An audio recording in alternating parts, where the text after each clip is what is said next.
What is going on, everybody? Kyle Turner. This is the Veteran Chat Project. First and foremost, you guys, I want to thank you all so much for listening last week. A lot of downloads, a lot of video watches. Sorry, a lot of views on YouTube, stuff like that. You guys have been a little bit more active on the Facebook posts and stuff like that, and especially to the subject that I want to speak on today a little bit. Parenting with PTSD. We all know it can be a huge struggle. For some of us, these things show up in different ways. But one thing we probably all have in common is a short fuse and kind of maybe taking it out on our family more than they deserve and stuff like that. So I want to get just straight into it. I don't really want to waste your guys' time no more with bullshit and all that. So I'll just jump straight into it real quick. Parenting with PTSD is not an easy task, as I mentioned. As those who suffer from this condition face unique challenges while trying to navigate the intricacies of being a parent, post-traumatic stress disorder or PTSD. I actually like to call it PTS because it's not a disorder. I've actually heard that somewhere and I liked it, so I'm just going to run with it. Let's just say PTS is a mental health condition that develops after experiencing or witnessing a traumatic event. These symptoms often include flashbacks, nightmares, anxiety, hypervigilance. Coping with these symptoms while raising children can be overwhelming, but with the right support and strategies, parenting with PTSD is possible. To start, it is crucial, fucking crucial, for parents with PTSD to prioritize their own mental health. I'm going to say that again. It is crucial for parents with PTSD to prioritize their own mental health. You guys, you have to take care of yourself, all right? Because without you, nothing else works, all right? You have to take care of yourself to take care of the family, take care of the crew. So please, really, really pay attention to that last part. I'll say it again and just keep going. But it is crucial for parents with PTSD to prioritize their own mental health. Taking care of one's self is not a selfish act, but rather an essential requirement for being an effective parent. This may involve seeking therapy, participating in support groups, or engaging in self-care activities. Promote relaxation and emotional well-being. I mean, dude, you guys, again, take care of your shit. By addressing your own needs, parents with PTS can better manage your symptoms and provide a stable and nurturing environment for your children. So, I mean, it's pretty straightforward, you guys. Take care of yourself, then you can take care of the family. That's kind of what we're talking about here. It's okay to not be okay all the time, but it's important that you check your shit before it bleeds all over your family and stuff like that. So that's what we're here for. Moving forward, open and honest communication is another vital aspect of parenting with PTSD. It is important for parents to explain their condition to their children in an age-appropriate manner so that a child can better understand any changes in behavior or mood. And I mean, like I said, in a age-appropriate way. It's not saying, like tell them everything that you saw and, tell them everything. It just means more or less to let them know some days we're not going to be okay, and some days we are, and we're really going to try. And these are the things that we're going to put into action as we move forward with our lives with this traumatic event weighing on our brain. I don't want to call it a disorder again because it's not a disorder. It's something happened that changed the direction of your life that you hadn't planned for, and you saw some things you weren't supposed to see, and you're stuck with it. And you have to learn how to move forward, and that's some of us have it way worse than others, that's for sure, and I'm definitely on the lower end of the spectrum, I believe, but it's definitely something that sticks with me, and it's something I work on every day. That short temper is something I probably had before I started my journey in the military, but it definitely became more reckless as I got through it, and you get that Superman syndrome. You get through 2 deployments and relatively safe and nothing happened, and you just get like that, I can fucking do anything, and then you get out of the Army, man, and then that's when it all really starts, and then you have kids, and a lot of people don't put themselves first, and so that's what I'll say again, is like it's important to take care of yourself, to right the ship. And this is even if you don't have kids too, but I mean this episode is basically aimed at parents, myself being a parent, especially expecting another baby. It's just something I want to speak out loud, because it's going to help me hold myself accountable for being better, by communicating these shit in my brain to you guys. So basically, so where was I? It's important for parents to explain their condition to their children in an age-appropriate manner. So blah blah blah. Encouraging children to ask questions and express their feelings can foster a sense of understanding and empathy within the family. Establishing routines and structure can greatly benefit families affected by PTSD. Children thrive with predictability and consistency, so creating a daily schedule can help them feel scheduled and stable. That's definitely something I try to do, is be as regimented as possible when I have the kid. It helps me, and that's not something that I enforce or anything like that. It's something that helps me. It's just I know what I'm doing at this time because it's that time. It's bath time, it's dinner time, it's bedtime. It's whatever it is. That's what time it is, and it's easy, because you could set yourself into those patterns, and it's a little easier, to kind of flow through these things. So simple activities such as regular meal times, bedtimes, designated family time can provide a sense of normalcy and reduce anxiety for both the parent and child, like I was saying. Additionally, seeking external support can have a profound impact on parenting with PTS. Connecting with other parents who share similar experiences can offer valuable insights, advice, and reassurance. Local support groups or online forums can serve as safe places. You can always come here and chat with us. We like to consider ourselves, or I like to consider this a safe space. Obviously, because I come on here and say I'm pretty wide open with you guys, and I really appreciate that you guys listen. So I'll stop interrupting myself. So yeah, local support groups, online forums can serve as safe places to discuss concerns, share coping strategies, and gain a sense of community. So that's basically what we're all about here, and that's what I want you to take away from this episode. Is it's okay. You're not alone, and we could talk about it on our Facebook chat. You can message me, whatever. I'm not a mental health expert. I'm just an expert at being mentally unhealthy. Fuck. That's not a good one, but it is. So, when parents with PTS experience triggers or flashbacks, it is important to have coping mechanisms in place. Techniques such as deep breathing exercises, grounding techniques, mindfulness practices can help manage anxiety and maintain a sense of control. Engaging in these strategies while parenting can model healthy coping skills for children, allowing them to learn how to manage their own emotions.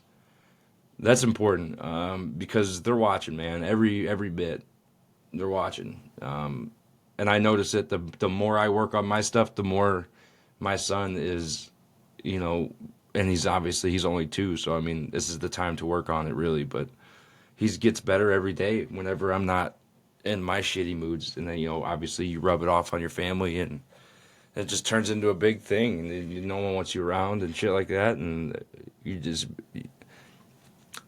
got to take care of yourself. I know it's beating a dead horse with that one, but it's huge.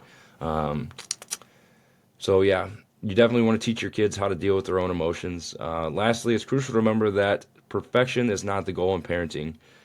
Not even with PTS, in general. Perfection is not the goal. You're not going to be a perfect parent. There's no fucking book for it. You need to be kind. Forgiving to oneself is essential. You need to fucking foster a positive and enriching environment for both the parent and the child. Parenting with PTS presents its own set of challenges, but it is entirely possible to be a successful and loving parent while managing this condition. Prioritizing self-care, practicing open communication, establishing routines, seeking support from others. That's a huge one, you guys. Don't be scared to fucking get help. Developing coping mechanisms. Do that fucking breathing shit, dude. Whatever they do when they're having babies. I don't know. I'm being dumb. But you know what I mean, dude. Just breathe that shit out. Look around the room. Find 5 things that are blue. Five things that you like. 5 things for you. I don't know. We're all right. but it's entirely possible to be a successful and loving parent while managing this condition. I said that already. Yeah, with dedication and resilience, parents can overcome obstacles posed by this condition and create a nurturing and supportive environment for their children. So yeah, you guys, I know I kind of threw a lot at you in a little bit of time there. There is some very stable points I know I've thrown at you a couple times. There is definitely take care of yourself. It's okay to not be okay. We are here for you. You're not alone.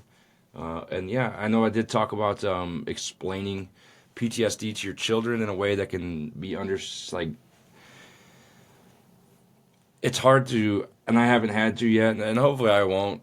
But I'm never going to be perfect, so I'm sure some days, I'm going to have to at least explain what it is, because nobody's perfect, and I want my kids to understand that, and not to expect perfection out of everybody like I do, because I don't know why. I'm so super. I set myself super high on a standard, and then when people don't follow that standard, it really bums me out, and vice versa. When I don't feel like I'm fucking going up to that standard, man, it really bums me out. But doing this really helps me kind of stay grounded and stay accountable for my own shit.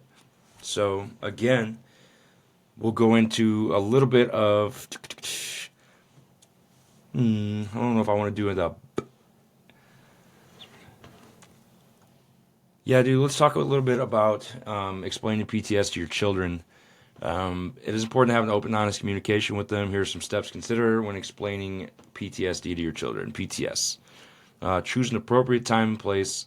Find a comfortable and quiet setting where you can have an uninterrupted conversation with your children. Make sure they're relaxed and receptive to listening. That's huge. You could do this by just asking your kids. I don't know this. This is I'm guessing, and I'm just picking up on stuff that I've read or heard. But if you go to your children and you just say, "Hey, can we talk a little bit?" As opposed to just like, "Come here, let's chat," or that kind of shit. But let them know that you just want to talk, and then you want to let them know what's going on. So use age-appropriate language. Tailor your explanation to the developmental level of your children. Use simple and clear language that they can understand. Avoid using terms and concepts that may overwhelm or confuse them. So again, age-appropriate. Provide a basic definition. Start by explaining that PTS is a condition that can happen to people who have experienced or witnessed a very frightening or traumatic event. Emphasize that it is not their fault and that it is a reaction to something that has happened in the past. Again, it's not who you are, it's something that happened to you. So you can, I don't want to talk too big, because again, like you guys, there's people out there that have seen way worse and done and dealt with way worse than I have. But I believe you can push through it with the right mindset. It's hard. It's not easy. You have to really dig in, but you should try. So explain your symptoms. Give a brief overview of the symptoms you experience, such as having bad dreams, feeling anxious or jumpy, having difficulty with certain situations or reminders. Use examples they can relate to, but be mindful not to share graphic or distressing details that may upset them further. You definitely don't want to do that. Reassure them of their safety. That should have been the first one, for real. But assure your children that they are safe and that your PTS does not change your love for them. Explain that you are working on managing your symptoms and seeking help to feel better. Reiterate that PTS does not make you a bad parent and that you are committed to taking care of them. Encourage questions and provide reassurance. Give your children the opportunity to ask questions or express their feelings about your PTSD, your PTS. I keep switching, but encouraging them to share any concerns or worries they may have and respond with patience and openness. I'm going to repeat that. Encourage them to share any concerns or worries they may have and respond with patience and openness. Respond with patience and openness. It's going to be hard to do, and I already just imagine in my head, I'm gonna fucking fail that shit, but you have to, man. You fucking have to. And this is just with anything, man. You got to be open, because you're not firing on all cylinders all the time anymore. It's the unfortunate truth of the physical descriptions of, or what they told me at once. I think it was the guy was just like, just imagine like PTSD is just squeezing that part of your brain. I think it's like the amygdala. I'm not a brain surgeon or a brain, I don't know, but it's squeezing that part of your brain, and it's normally like the aggressive part of your brain. This is like normally it takes a little bit more to squeeze it. I know it looks like I'm squeezing it, but it takes a little bit more to get it there, and then but for us it's already kind of like tensed up and ready to fight. So you have to work on it. The breathing exercises, all that shit. You got to be open when having these conversations. Use age-appropriate resources depending on children's age. You can consider using books, videos, or online resources specifically created to help children understand PTSD. These resources can provide additional support to help reinforce the information to share with them. Remember, each child is unique and may react differently to the information provided. Be prepared to offer ongoing support and be patient as they process the information over time. I think there was a couple resources that I looked at. It was PTS Dads was one of them. I think there's like a comic book series that I want to check out. And then there was like another guy, I remember a veteran a while back. I'll look it up here in a little bit. But there was a Why is Daddy Always Mad or something like that.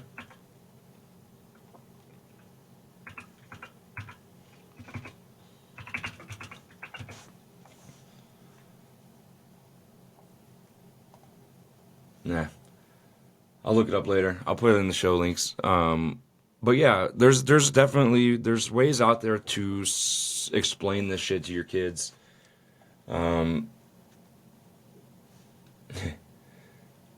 Why is Dad so mad all the time? Well, because he's a fucking asshole. No. Just kidding. Mine's not. So yeah, man. That's basically it, I guess. I mean, if you want to go into it a little more, I do. Actually, I don't know who I'm talking to. You want to go into it a little more because you tuned in. And I told you I'd give you 30 or so. So let's get into it a little more deeply. Supporting each other as a family is crucial, especially when dealing with challenges of PTSD. Not just with your kids, right? But with your spouse, with your significant other, your lover, whatever it is. Again, I don't discriminate. Yeah, so your significant other, be open and honest. Encourage open and honest communication among family members. Create an environment where everyone feels comfortable expressing their thoughts, concerns, and feelings. Regularly check in with each other, see how everyone's doing, and see if there's any specific needs or issues that needs attention. I know it sounds like a lot, you guys, but if we're talking about the ones you truly fucking love, there's not too much you can do to take care of each other, all right? Like, you are willing to put your fucking life on the line for people that you just met. Take that same energy into your family. That's it. You take that same fucking energy into your family. Education and understanding. Learn more about PTSD together as a family. This can help family members understand the condition and its impact on your life. Knowledge can dispel misconceptions, reduce stigma, and promote empathy and support. Consider sharing age-appropriate information, resources, or books about PTSD to help family members gain a better understanding. Establish routines. So, I mean, it's basically all the same shit. Active listening, that's another one. Active listening, for those of you who don't know, it's, so active listening it does sometimes kind of sound like people are like one-upping you, but when in all reality what they do is they're trying to relate to you, especially empaths like myself, trying to relate, and what I do is it's active listening, so you're listening, obviously, but the way that you show that you're listening is by comparing. Not all people take well to that one, so be careful with that one because it can come off as one-uppity. If you're not careful, you have to just let people know that, this is how I show you that I'm paying attention. Practice, so empathy, again, that's funny. I said that, well, not funny, but you're funny. Practice active listening when your family members share their feelings or concern. Show empathy by acknowledging their emotions and validating their experiences. Let them know that you understand and care about how they are feeling. Being there for each other being there for each other emotionally can strengthen bonds and create a supportive family environment. Encourage self-care. Again, encourage self-care. I'll let that marinate for a second. Self-care. Emphasize the importance of self-care for each family member, including yourself. Encourage activities that promote relaxation, stress reduction, and overall well-being. So, exercises, fucking disc golf, you guys. Try some disc golf. The disc golf initiative will be coming soon. Basically, what that's going to be do is it's going to be try to be this kind of outside support slash get you off your ass hobby. It gets big enough, I'll fly wherever and do an event. Basically, just I'm gonna start going to the VA and pulling vets out of their ass, and not pulling vets off their ass, and talking about like, let's go fucking throw some frisbees. I got plenty of plastic. Disc golf. I mean, exercise. They say if you exercise for 30 minutes a day, and then you're adding up like 24 hours worth of good vibes, right? So you put 30 minutes in, you get 24 hours worth of good vibes. If you do those exercise, do another 30 minutes every day inside of that 24 hours, and you're stacking up good vibes, man. So that's the plan, right? You get better, you do better.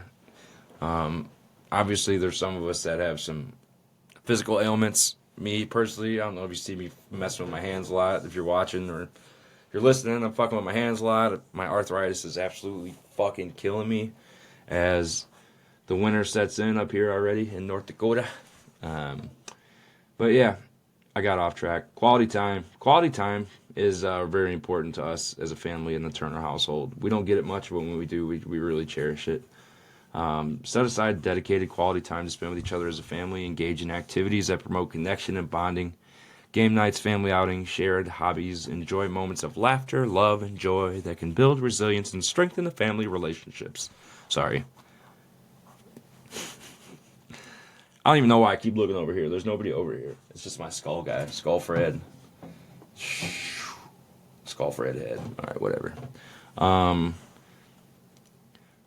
Yeah, guys, so that's pretty much it. You know, it's possible to make a good family environment even though you're fucked up sometimes.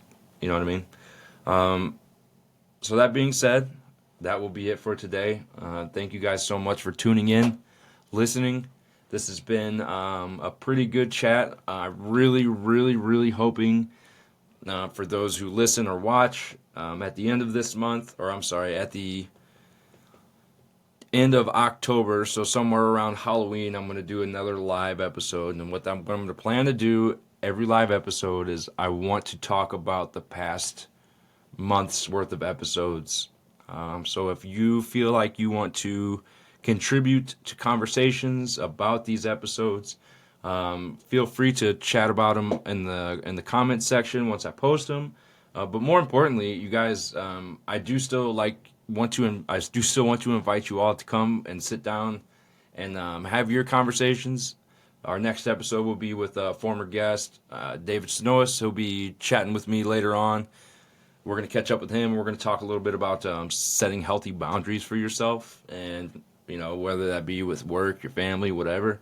It's definitely something in the self-care realm. So yeah, man, we got some cool shit coming up for you guys. Not going to bore you with those details in here.